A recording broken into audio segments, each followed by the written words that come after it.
Nahmaduhu wa nusalli ala rasulihil karim. Allah subhanahu wa ta'ala telah mencipta umat ini ialah untuk memberi satu pengkhususan bahawa umat ini menanggung penderitaan serta mujahadah untuk agama.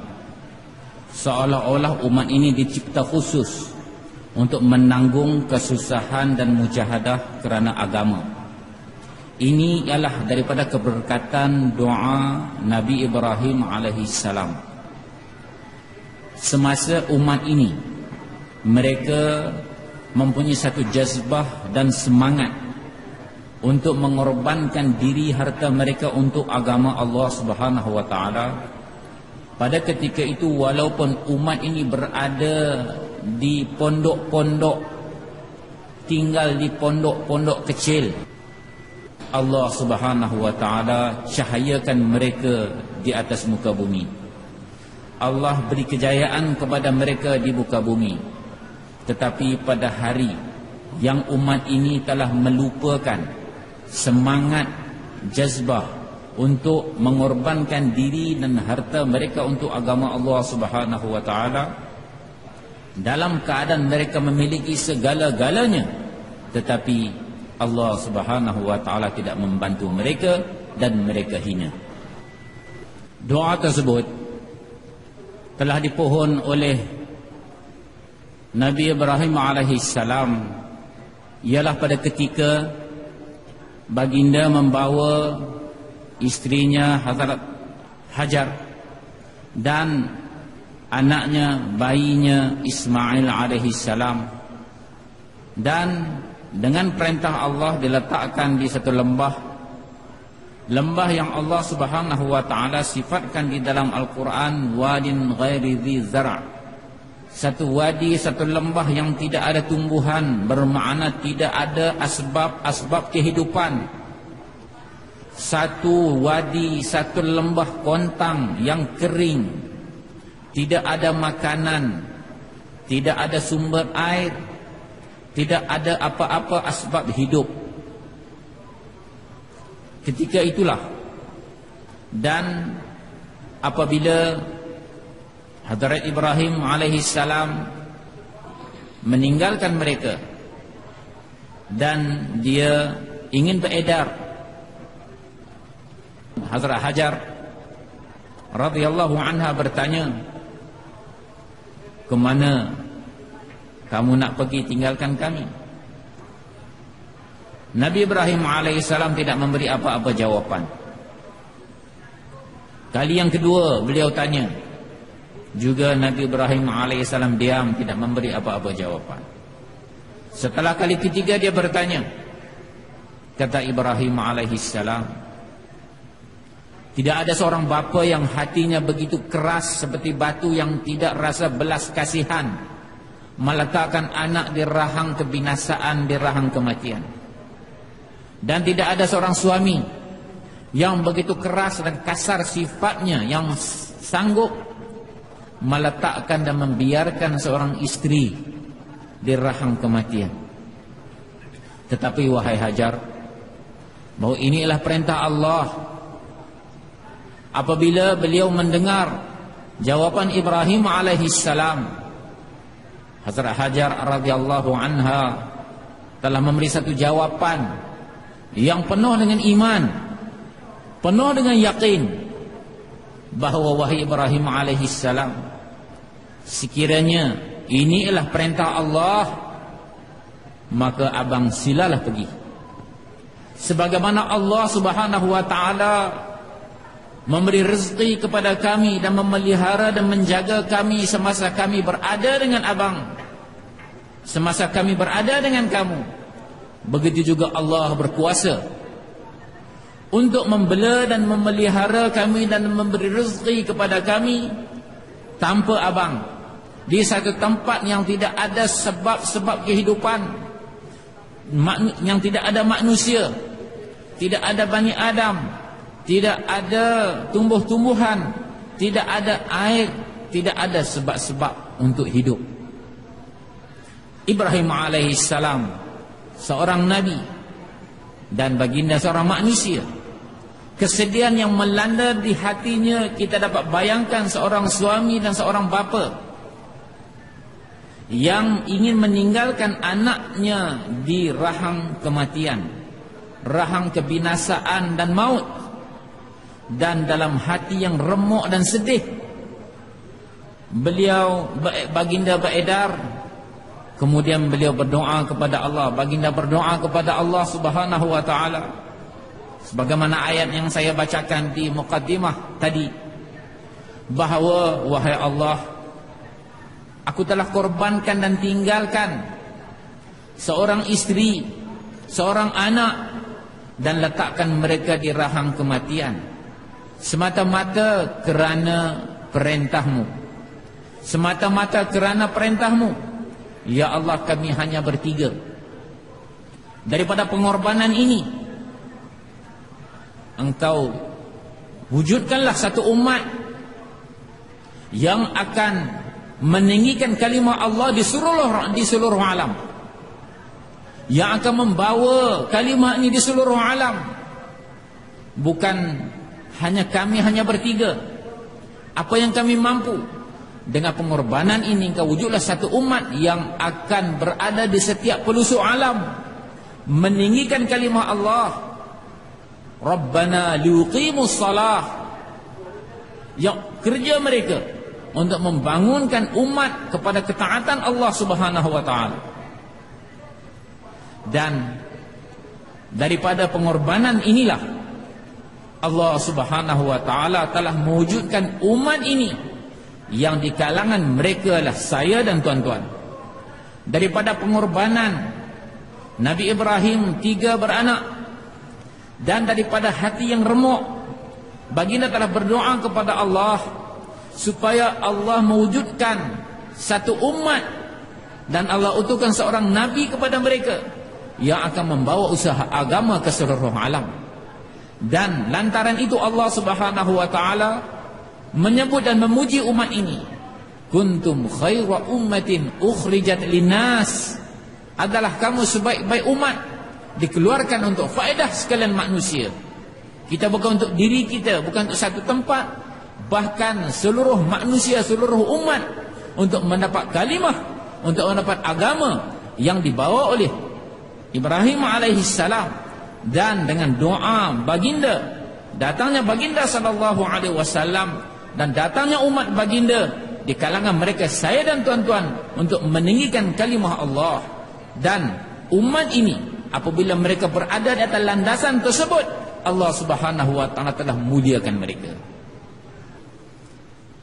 Kemudian baginda Ibrahim alaihi salam juga telah meminta 2 lagi doa ketika baginda membina Kaabah.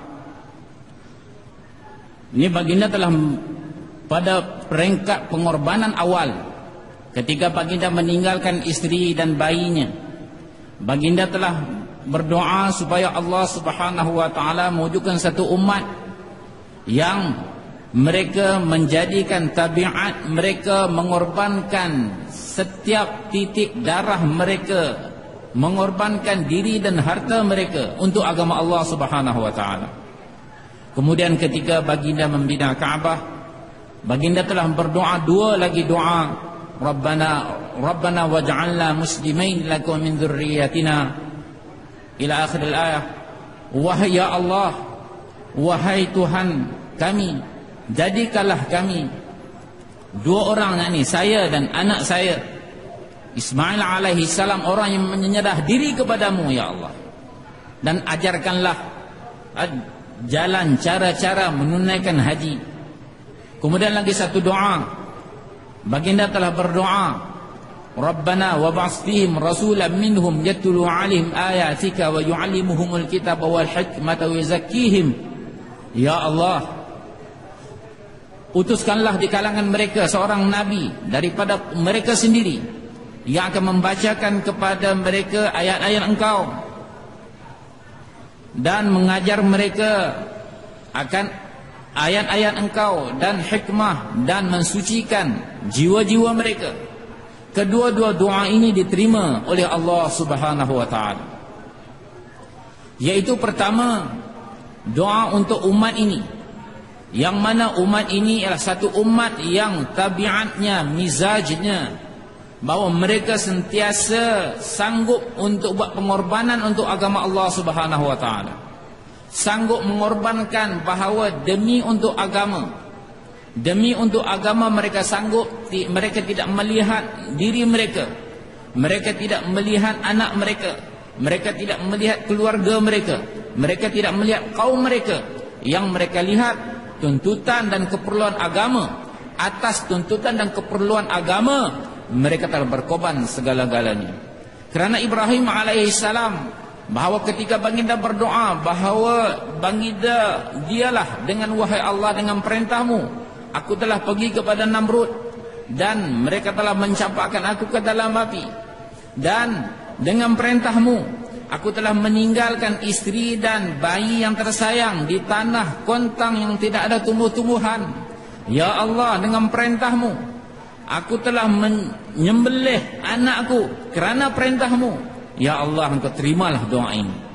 Dan Allah Subhanahu wa taala telah menerima umat ini. Dan mizaj umat ini, tabiat umat ini ialah tabiat untuk mengorbankan diri mereka, harta mereka untuk agama Allah Subhanahu wa taala. Sehingga mengenai pengorbanan ini, tabiat umat ini, sehingga Allah Subhanahu wa taala memberi amaran kepada umat, qul in kana aba'ukum wa abna'ukum ila akhiril ayah. Katakanlah wahai Muhammad sallallahu alaihi wasallam kepada umat kamu, bagi tahu kepada mereka, sekiranya bapa-bapa kamu, anak-anak kamu, keluarga kamu, isteri kamu, harta kamu, perniagaan kamu, tanam-taman kamu, dan kamu punya tempat tinggal yang kamu suka, yang kamu perniagaan yang kamu sayang, takut rugi, lebih kamu cinta dan lebih kamu sayang daripada berjuang dan berjihad di jalan Allah, fatarabbasu, kamu tunggu akan datang tangkapan daripada Allah Subhanahu wa taala, kerana Allah Subhanahu wa taala tidak memberi hidayat kepada orang-orang yang fasik. Begitu keras ancaman daripada Allah Subhanahu wa taala apabila umat ini tidak menyedari akan tabiat yang sepatutnya umat ini milik, yaitu mengorbankan diri dan harta untuk agama Allah Subhanahu wa taala. Dan doa baginda alaihi salam mengenai seorang nabi juga Allah telah terima. Dan di kalangan keturunan Ismail alaihi salam, Allah Subhanahu wa taala telah memilih baginda Muhammad sallallahu alaihi wasallam untuk menjadi umat ini. Dan Allah Subhanahu wa taala perintahkan Nabi sallallahu alaihi wasallam, ittabi' millata Ibrahim hanifa. Wahai Nabi, wahai Rasul, ikutlah jalan Ibrahim alaihi salam, yang membawa Ibrahim alaihi salam yang menyimpang daripada segala akidah kebatilan kepada akidah yang lurus, kepada jalan yang lurus, jalan agama.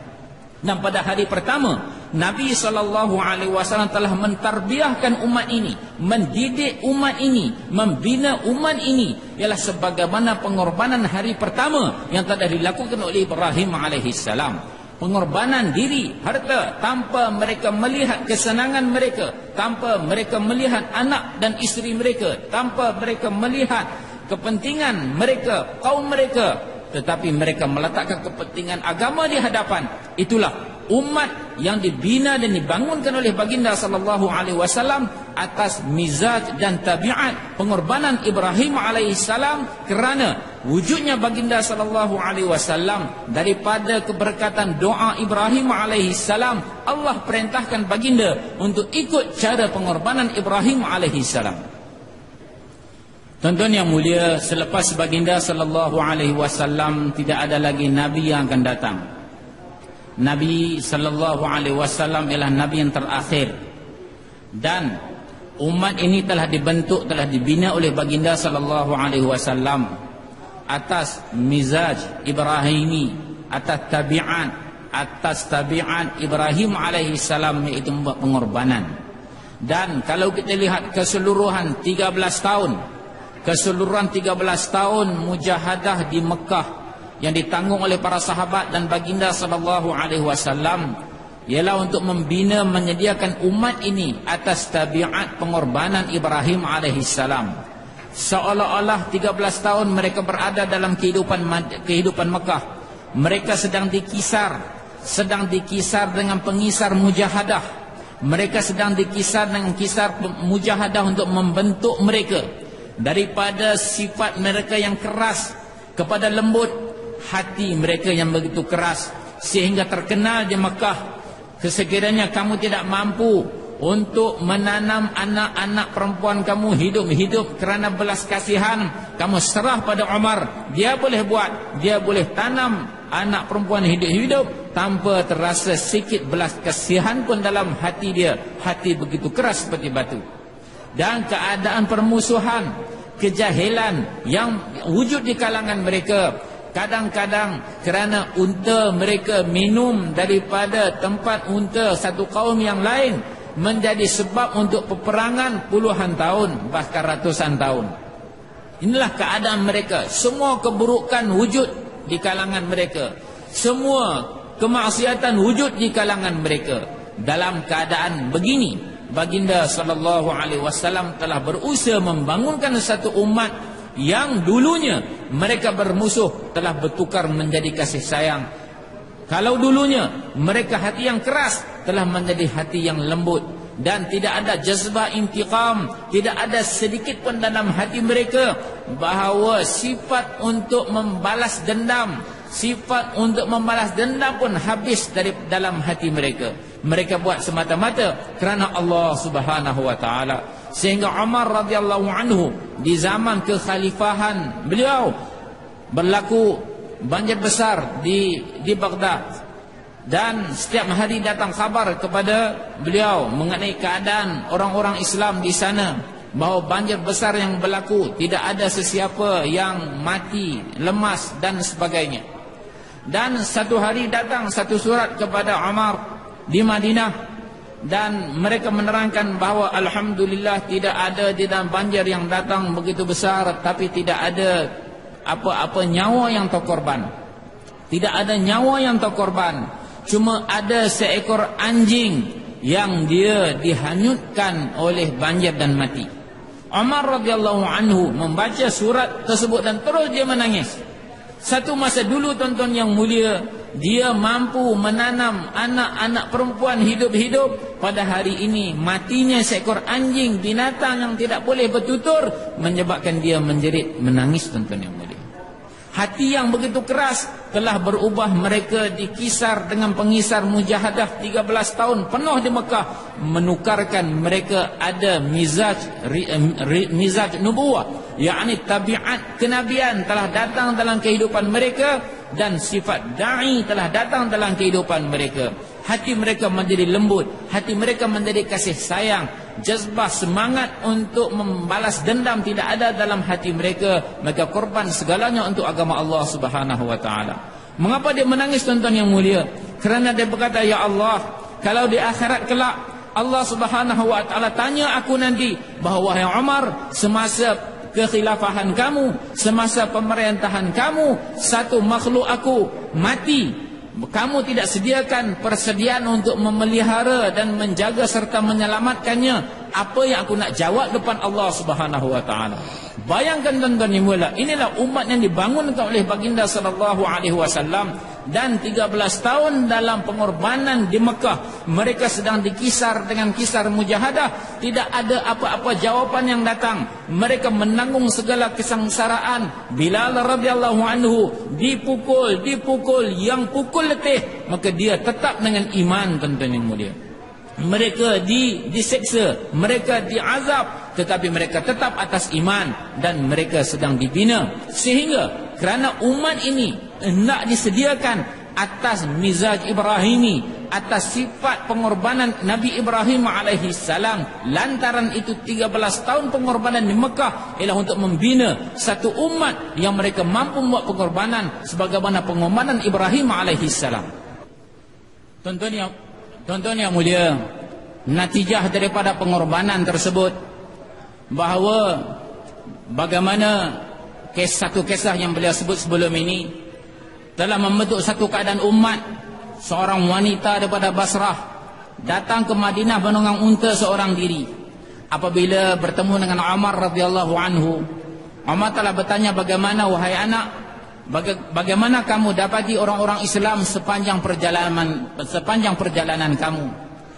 Kata beliau, wahai Amirul Mukminin, saya dapati bahawa sepanjang perjalanan saya, setiap ibu seolah-olah ibu kandung saya, dan setiap yang tua seolah-olah bapa kandung saya, yang muda seolah-olah abang kandung saya.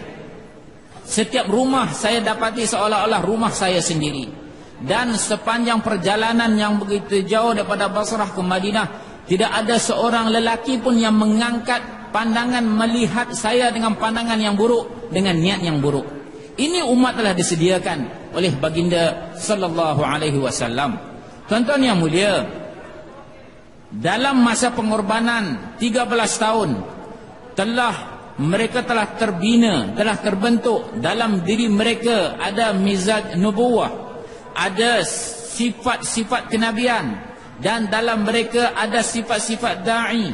Sabar ada, tahammul, menanggung kesabaran, menanggung penderitaan ada, pengorbanan untuk agama ada, dan mereka meletakkan keutamaan agama di hadapan mereka. Mereka tidak memandang diri mereka, keluarga mereka, siapa sahaja. Sifat ini telah wujud sehingga Nabi SAW bersabda, "Lau kana ba'di nabiyyun lakana Umar," atau kama qala sallallahu alaihi wasallam, kalaulah selepas aku akan ada lagi nabi, nescaya Umar jadi nabi, sehingga membentuk seorang manusia yang mereka layak menjadi nabi sekiranya ada nabi selepas baginda sallallahu alaihi wasallam.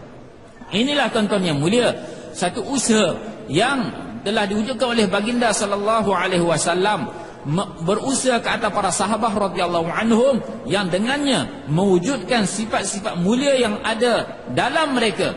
Yang dengan ini tuan-tuan yang mulia, mereka sanggup membuat pengorbanan untuk agama Allah Subhanahu wa taala, susah payah untuk agama Allah Subhanahu wa taala, dan sehingga hidup mereka, wa kanat hayatuhum li ahya'id din wa kanat mamatuhum li ahya'id din, adalah hidup mereka untuk menghidupkan agama, dan adalah mati mereka pun untuk menghidupkan agama.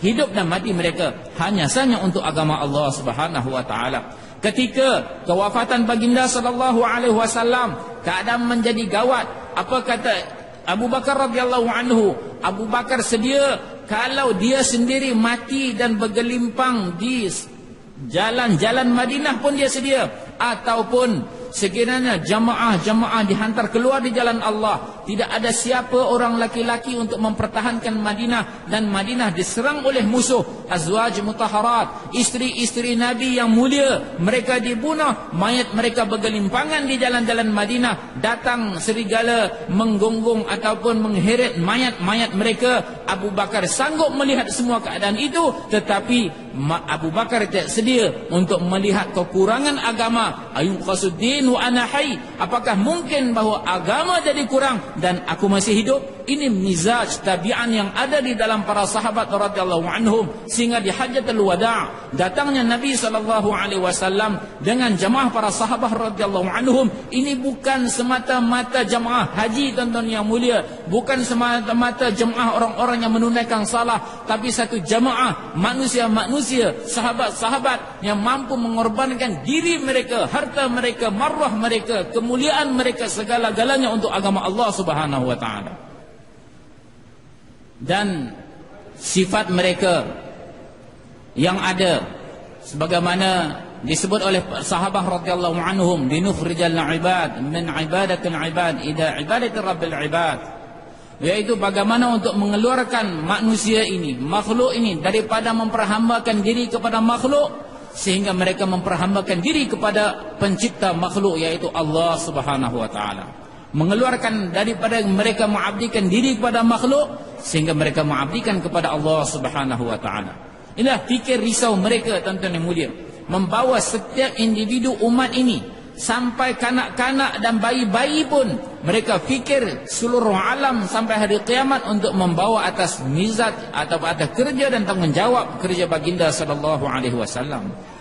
Atas perkara ini baginda sallallahu alaihi wasallam telah menyediakan umat, dan apabila umat ini disediakan dan mereka telah mencapai tahap sifat-sifat yang dikehendaki, Mereka ada mizaj nubuwah ada dalam diri mereka, sifat da'i ada dalam diri mereka. Maka baginda sallallahu alaihi wasallam telah gerakkan mereka, jalankan mereka atas pengorbanan Ibrahim alaihi salam.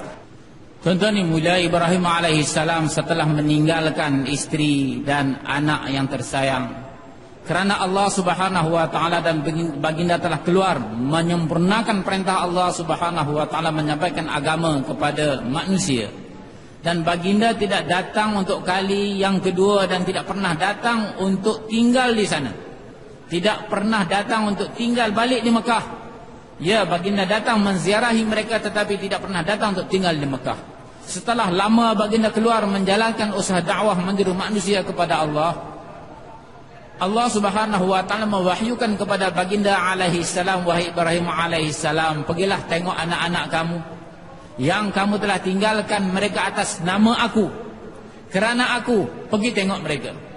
Dan baginda alaihi salam telah datang, dan Hajar telah dapat perkhabaran bahawa suaminya Ibrahim alaihi salam akan datang. Dan beliau petang-petang datang lihat, pagi-pagi datang lihat di luar Mekah. Kala-kala nampak kedatangan suaminya Ibrahim alaihissalam, maka tunggu sampailah satu masa datang Ibrahim alaihissalam. Apabila sampai, Hazrat Hajar radhiyallahu anha memegang tali kekang unta dan menariknya dan mengajak Ibrahim alaihissalam untuk turun singgah di rumah, bahawa rumah ini saya dan anak kita telah bina. Datanglah singgah, rehat. Setelah berehat, maulah kita nak cakap, nak tanya akhbar ahwal. Tapi Ibrahim alaihissalam kata, wahai Hajar, Allah subhanahu wa ta'ala hanya memberi izin kepada saya untuk datang ziarah saja, dan tidak bagi izin untuk masuk dalam rumah. Dan untuk keberkatan baginda Ibrahim alaihissalam, istrinya Hajar telah membasuh kedua-dua kaki baginda sebagai keberkatan. Selepas itu dan baginda balik ke Syam, Masya Allah, meneruskan usaha dakwah.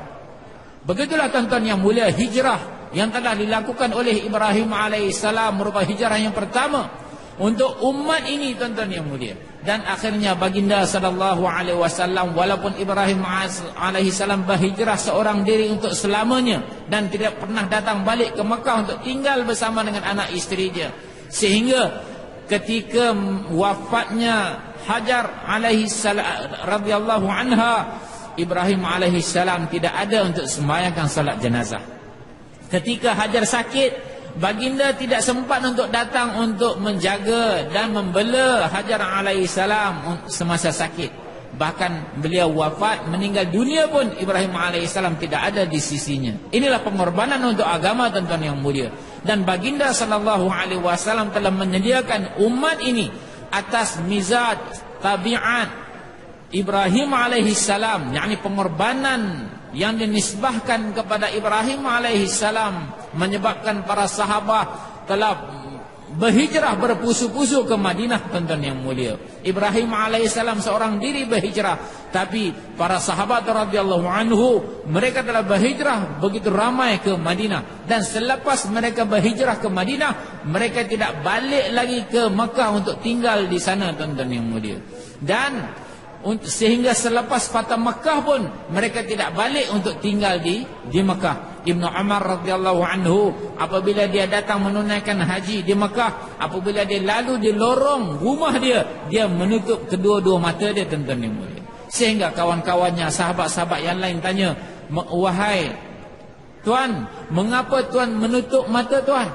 Kata beliau bahawa saya tidak mahu bahawa mata saya ini terpandang rumah saya yang saya tinggal untuk Allah subhanahu wa ta'ala. Saya takut-takut kalau saya melihat rumah ini dengan rasa kasih dan sayang terhadap harta rumah yang saya tinggal kerana Allah subhanahu wa ta'ala. Nanti takut-takut di akhirat kelak Allah subhanahu wa ta'ala akan tanya saya, wahai Ibnu Umar, wahai Abdullah, mengapa kamu telah melihat rumah yang kamu tinggalkan kerana aku? Rumah yang kamu telah tinggalkan kerana aku dengan mata yang penuh rasa kasih dan sayang. terhadap rumah tersebut. Aku takut Allah tanya soalan ini, apa yang aku nak jawab depan Allah Subhanahu wa taala. Beginilah keadaan para sahabat radhiyallahu anhum. Mereka atas tabiat pengorbanan Ibrahim alaihissalam telah berhijrah untuk selama-lamanya meninggalkan Makkah ke Madinah. Jadi tuan-tuan yang mulia, selepas hijrah Ibrahim alaihissalam telah mulakan usaha daripada dua sudut. Satu ialah usaha di tempatan, iaitu apabila Allah Subhanahu wa taala perintahkan baginda untuk dakwah Namrud, dia tinggal di situ, usaha di tempatan. Dan apabila dia dakwah Namrud kepada kebesaran dan keagungan Allah Subhanahu wa taala yang menghidupkan, yang mematikan, Namrud kata hidup mati itu saya pun boleh buat. Dia panggil dua orang tawanan, satu orang yang telah diputuskan hukum mati, hukum gantung. Orang ni baik kamu lepas, kamu bebas. Satu orang yang dia diputuskan bahawa dia akan dibebaskan. Orang ni dihukum bunuh. Dia kata tengok, yang sepatutnya mati dah hidup, yang sepatutnya hidup dah mati. Kata Ibrahim alaihissalam, nampak bodoh benar orang ni. Dia kata baik, kalaulah kamu betul lah kamu ni Tuhan, sebagaimana yang kamu dakwa, Tuhan aku Allah telah menerbitkan matahari daripada timur dan menenggelamkannya daripada barat. Cuba kamu alih tengok, kamu terbitkan matahari daripada barat, tenggelamkan ke timur. Fabuhital ladzi kafar. Dia tak tahu nak jawab apa, dia tak kerti nak jawab apa. Tuan-tuan yang mulia, ini adalah urusan tempatan. Apabila baginda mulakan usaha tempatan dan baginda terpaksa menanggung berbagai-bagai kesusahan, di antaranya baginda telah dicampak ke dalam api. Namrud telah mengerahkan rakyatnya untuk mengumpul kayu api sebanyak-banyaknya, dan julangan api begitu tinggi tuan-tuan yang mulia, berkilometer, burung pun tak boleh lalu di atasnya kerana terlalu panas.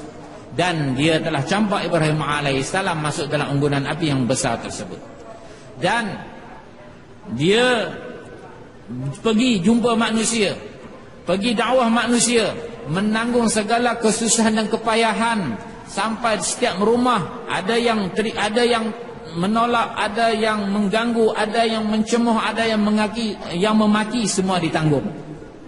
Dan yang kedua, usaha yang kedua tuan-tuan yang mulia, usaha Ibrahim alaihissalam ataupun sudut yang kedua ialah usaha di luar.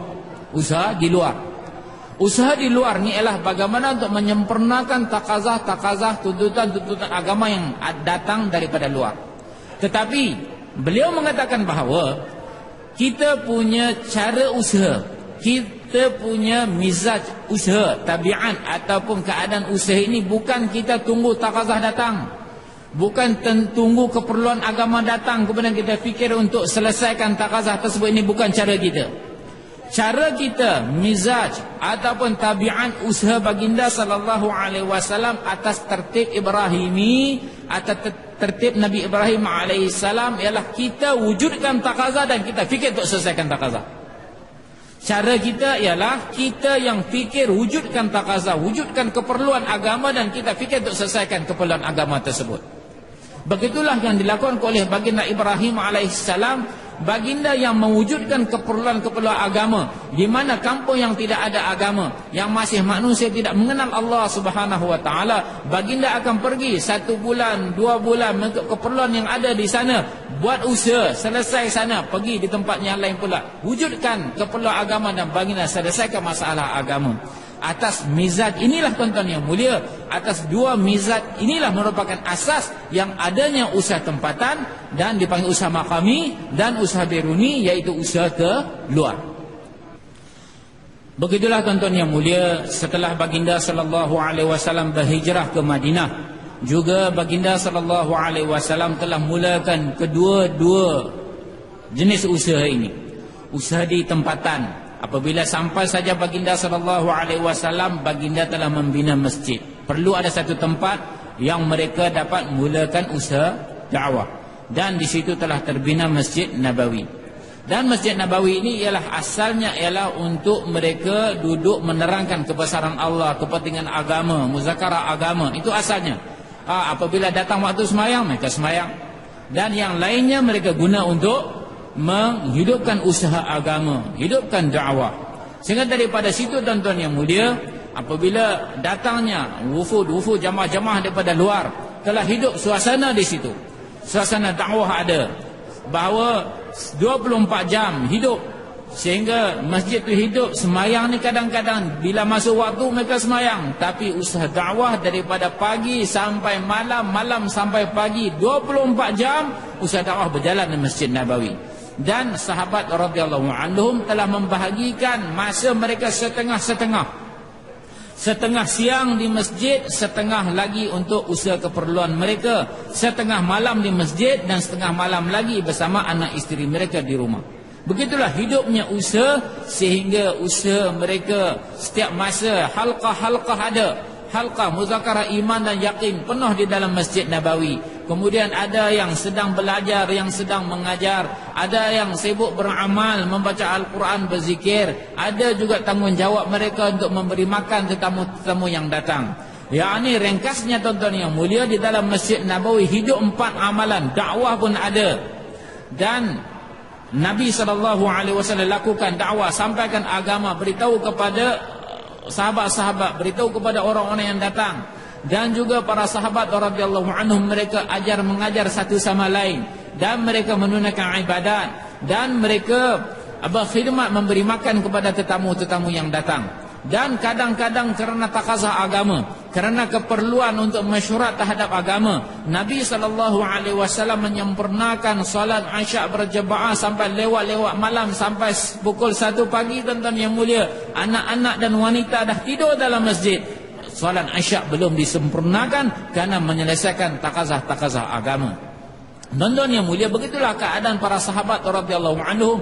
Mereka telah mewujudkan, dan apabila datang jemaah-jemaah daripada luar, orang-orang yang datang untuk mempelajari agama, Nabi SAW akan membahagi-bahagikan mereka di kalangan para sahabat radhiyallahu anhum. Ada yang bawa balik 2 orang sebagai tetamu, ada 3 orang, ada 5 orang, ada 10 orang bawa balik untuk bagi makan mereka. Dan pembahagian ini di antara 3 hari hingga 15 hari.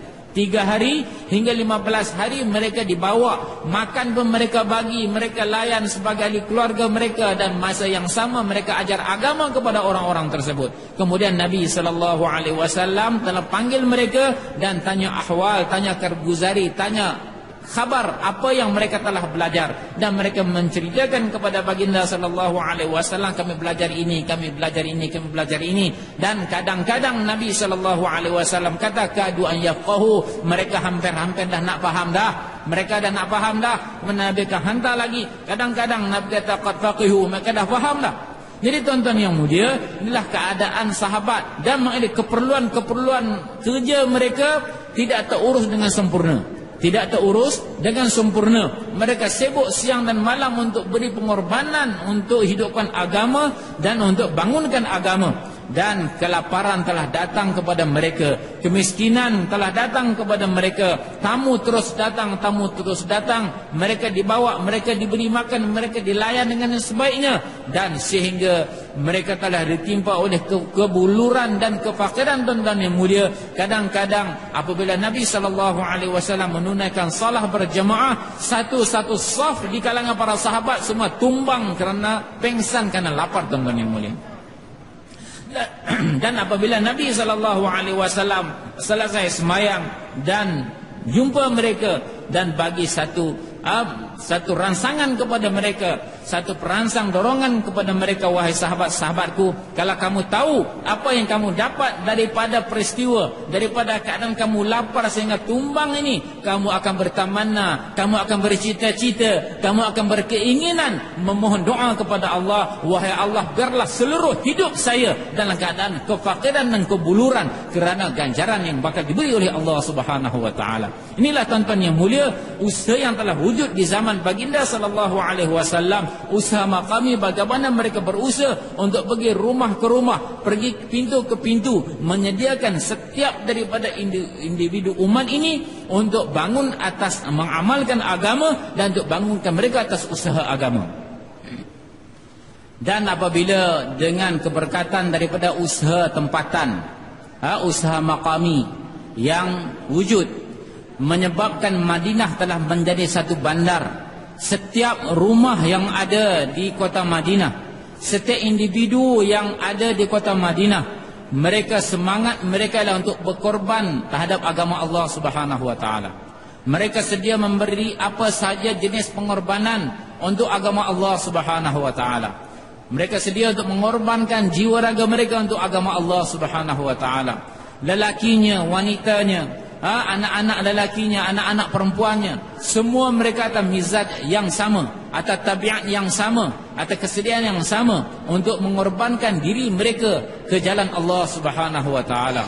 Dan mereka inginkan bahawa nyawa mereka juga dikorbankan untuk agama Allah Subhanahu wa taala.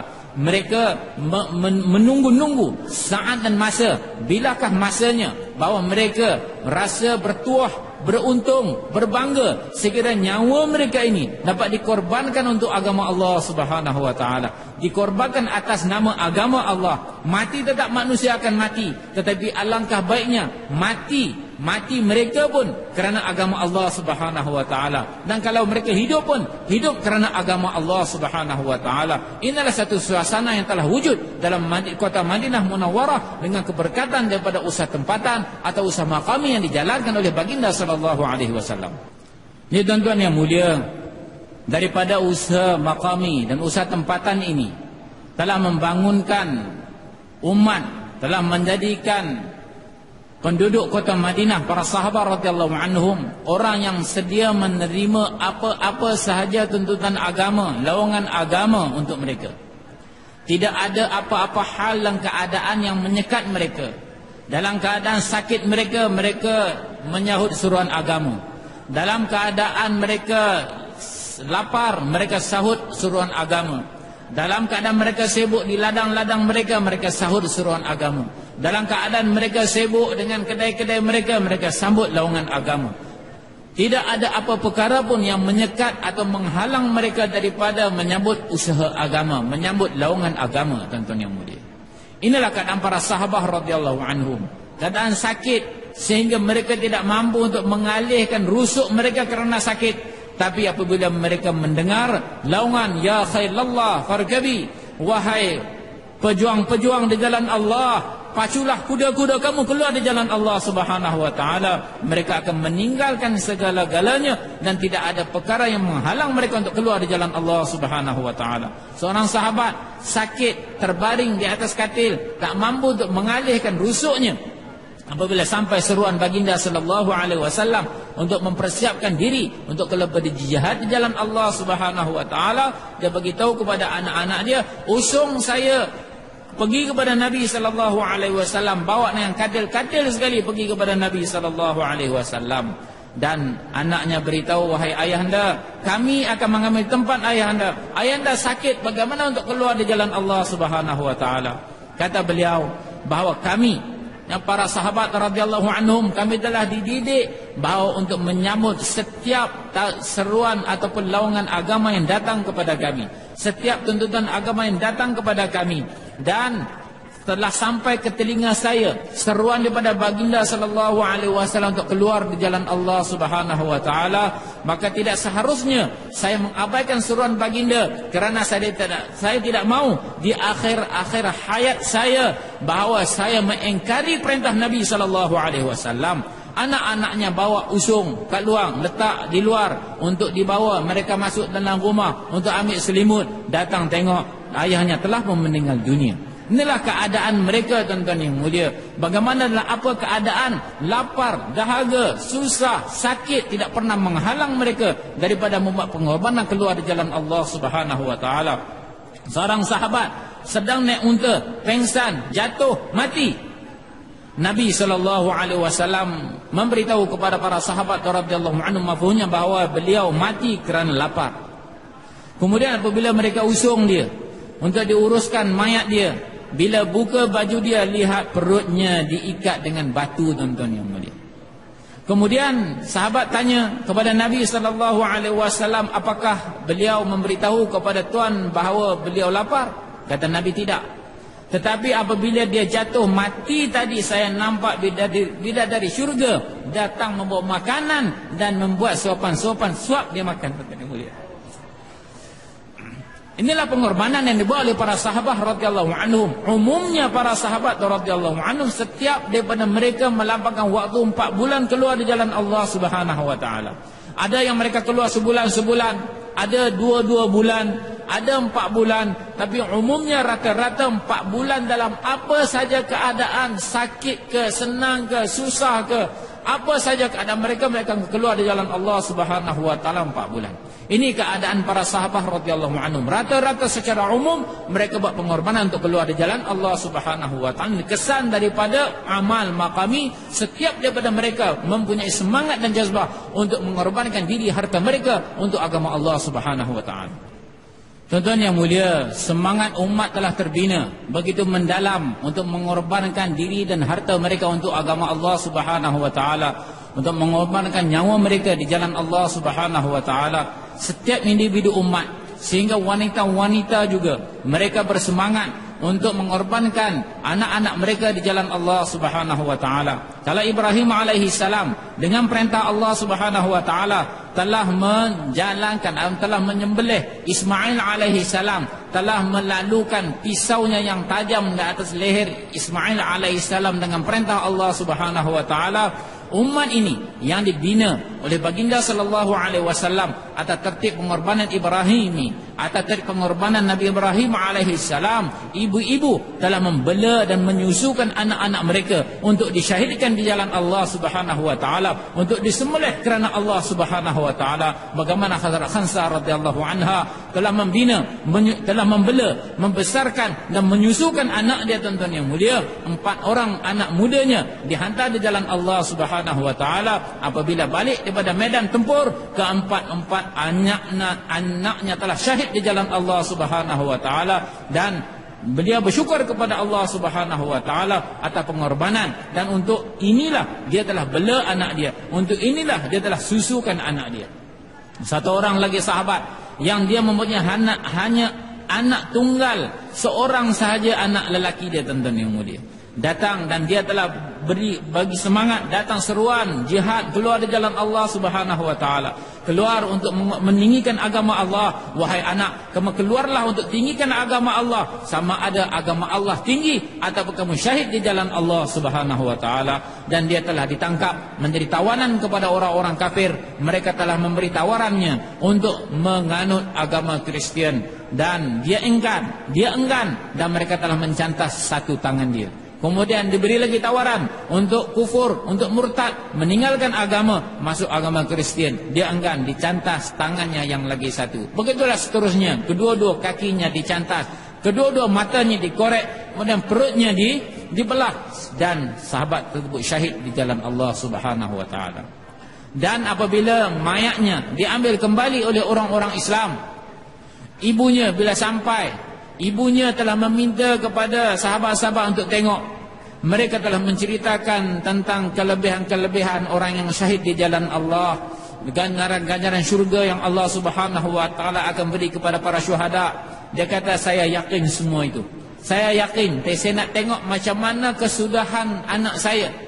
Mereka, kamu tentu takut bahawa setelah saya melihat keadaan anak saya tak sabar, saya akan meraung, saya akan menjerit. Tidak.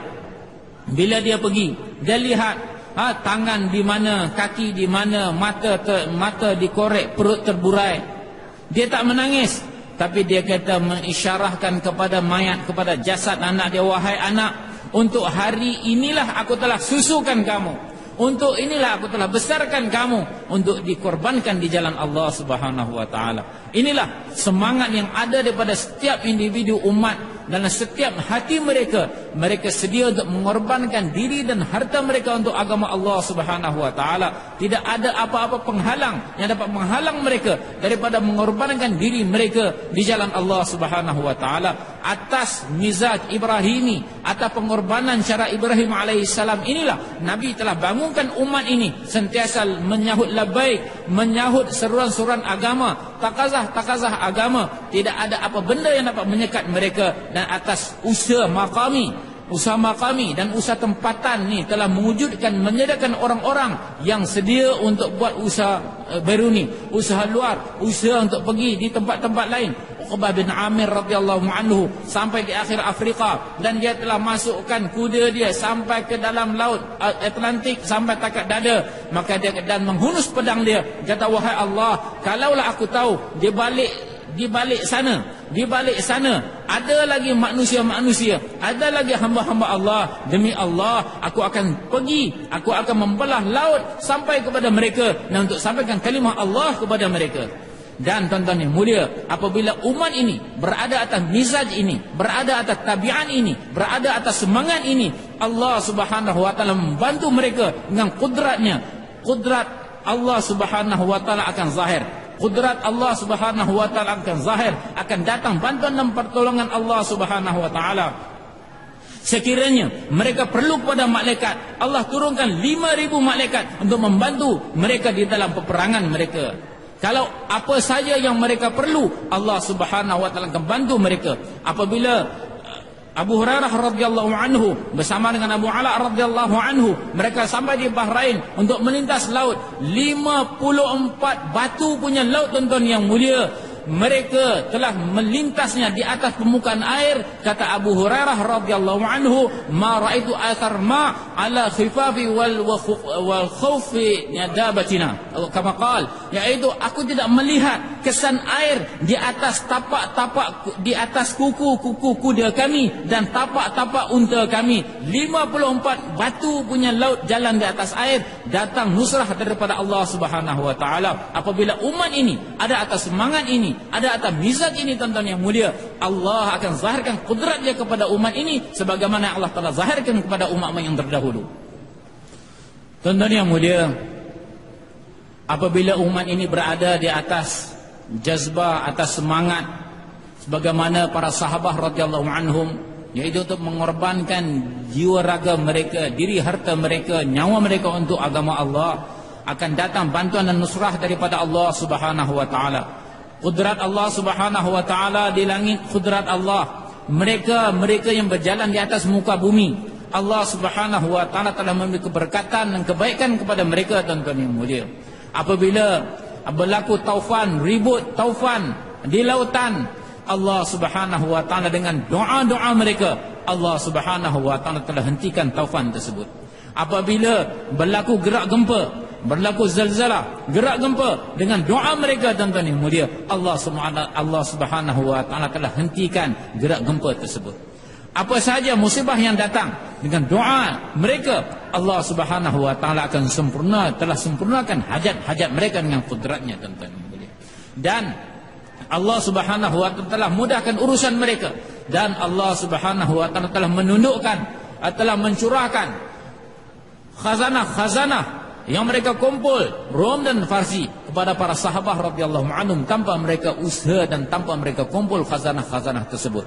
Tetapi maksud mereka ialah untuk meninggikan agama Allah. Allah Subhanahu wa taala telah muliakan mereka dengan apabila mereka membuat pengorbanan sebagaimana pengorbanan yang ada, yang ditunjuk oleh baginda sallallahu alaihi wasallam atas tertib Nabi Ibrahim alaihi salam. Allah telah menukarkan kehinaan mereka kepada kemuliaan, daripada zillah kepada izzah, daripada mereka susah Allah tukar kepada senang, daripada kerendahan Allah telah tukar mereka kepada ketinggian, dan yang mulia.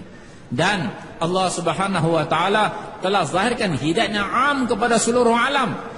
Dan sebagaimana sekiranya saya dan tuan-tuan kita pada hari ini, kita kuatkan usaha tempatan kita. Hari ini, tuan-tuan yang mulia, kita kata 2 jam setengah. Kita kata 2 jam setengah yang kita bagi targhib, 2 jam setengah bagi masa. Para sahabat radhiyallahu anhum, mereka setengah-setengah, tuan. Setengah hari di masjid, setengah hari untuk keperluan mereka, setengah malam di masjid, setengah malam dengan anak isteri mereka. Apabila umat ini membuat pengorbanan demi pengorbanan mengenai hijrah, tuan-tuan yang mulia, Nabi SAW bersabda, la hijrata ba'dal fath. Ba'dal fath, tidak ada lagi hijrah daripada Mekah ke Madinah selepas Fatah Mekah, kerana Mekah telah menjadi negara Islam. Tetapi tuan-tuan yang mulia, umat ini dalam usaha, satu usaha tempatan, usaha maqami, satu usaha beruni, usaha luar, apabila mereka berhijrah untuk agama Allah Subhanahu wa taala, berusaha dan berusaha, bawa sifat, bentuk sifat, sehingga datang jazbah, semangat pengorbanan untuk agama. Sebagaimana para sahabat radhiyallahu anhum, sebagaimana 1400 tahun dulu Allah Subhanahu wa taala telah tiup angin hidayat yang am kepada manusia.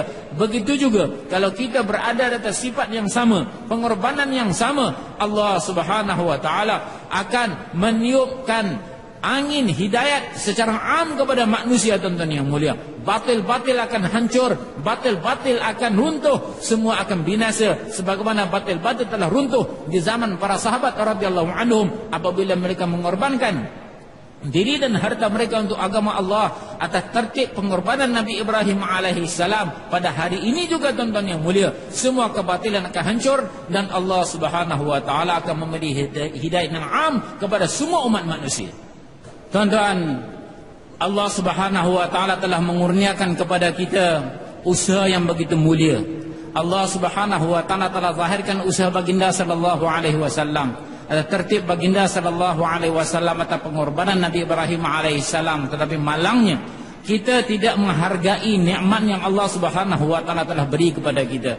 Oleh itu kita samalah kita berdoa kepada Allah, semoga Allah bagi taufik kepada kita untuk menghargai nikmat usaha agama yang Allah beri kepada kita. Amin, tuan-tuan. Dan tuan-tuan yang mulia, semoga kerja agama yang Allah beri kepada kita, itu kerja yang begitu mulia, kerja yang begitu tinggi, kita kena menghargai kerja ini. Jadi untuk menghargai kerja ini, tuan-tuan yang mulia, menghargai usaha baginda sallallahu alaihi wasallam, kita kena menyahut semua takazah-takazah agama yang dibentangkan di hadapan kita. Kita kena menyahut takazah-takazah agama, tuntutan-tuntutan agama yang dibentangkan di hadapan kita, yang kita wujudkan dan kita usaha untuk sempurnakan.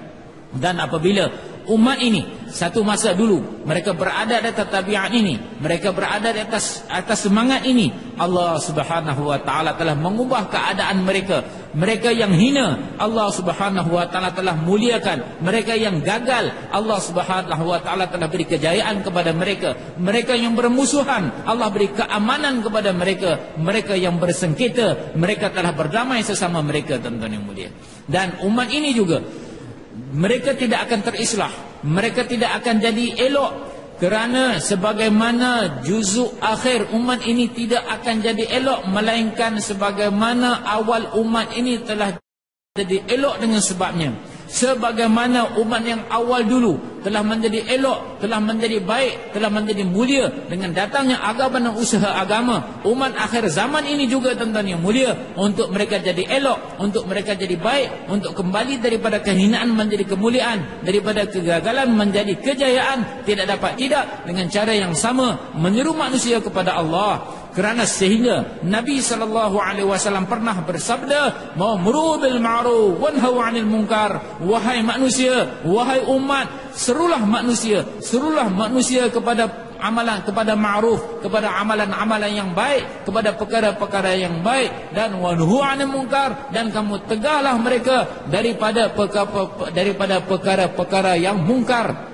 Sekiranya kamu tidak lakukan, Allah Subhanahu wa taala akan menguasakan ke atas kamu pemerintah yang zalim, yang mereka tidak akan menghormati orang tua-tua kamu dan tidak akan merahmati orang-orang muda kamu, dan kamu akan terkisar di antara pengisar kezaliman. Kamu akan hancur, kamu akan jadi hina dengan kezaliman yang wujud. Bukan setakat itu saja, apabila kamu berdoa kepada Allah Subhanahu wa taala, Allah tidak akan mendengar doa kamu, Allah tidak akan terima doa kamu. Jadi tuan-tuan yang mulia, untuk itu, untuk menyempurnakan, untuk bersyukur atas nikmat Allah Subhanahu wa taala yang Allah Subhanahu wa taala berikan kepada kita, semua tuan-tuan yang ada, semua tuan-tuan yang duduk ni, kita azam insya-Allah tiap-tiap tahun kita nak beri masa 4 bulan. Boleh insya-Allah, tuan-tuan? Tiap-tiap tahun 4 bulan, Masya Allah. Kemudian selepas daripada itu, kata Maulana, kita bagi Masya Allah 4 bulan tunai untuk keluar dari jalan Allah Subhanahu wa ta'ala. Masya Allah. Tuan-tuan yang mulia, kita bangun bagi tunai. Kita bangun begitu ramai, tulis nama sehingga Allah Subhanahu wa taala belas kasihan terhadap kita. Tengok hamba-hambaku dengan segala masyakkah dan kesusahan, tapi bangun berazam untuk agama aku. Bangun tuan-tuan, masya-Allah. Semua jemaah tashkil tulis, bangun tempat mereka masing-masing, tulis tuan. Tadi ya, beliau ada sebut kita hari ini tuan-tuan yang mulia, kita tengok takaza, tengok nisab kita. Nisab saya tak sampai lagi, nanti nak sampai nisab kita keluar lah. Bukan macam tu tuan-tuan yang mulia, kita tengok takaza agama, tuntutan agama apa untuk kita. Masa tu kita korban keluar jalan Allah. Masya Allah. Tuan-tuan yang mulia, ada satu permintaan daripada saya, dan semalam pun saya dah sebut, bahawa Masya Allah, kita lihat kawan-kawan kita begitu ramai, mereka azam untuk keluar di jalan Allah Subhanahu wa taala. Dan kita ada satu malam, ni malam terakhir kita bermalam di sini, dan kita bangun waktu tahajud, kita berdoa. Mereka yang beri nama untuk keluar jalan Allah Subhanahu wa taala, semoga Allah mudahkan mereka, Allah terima mereka, dan juga Allah juga terima kita.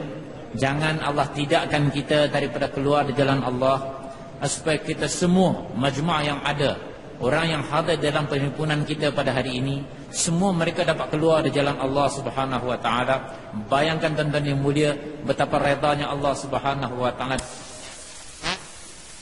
Itu penawar kepada hati Nabi sallallahu alaihi wasallam yang luka dan sedih.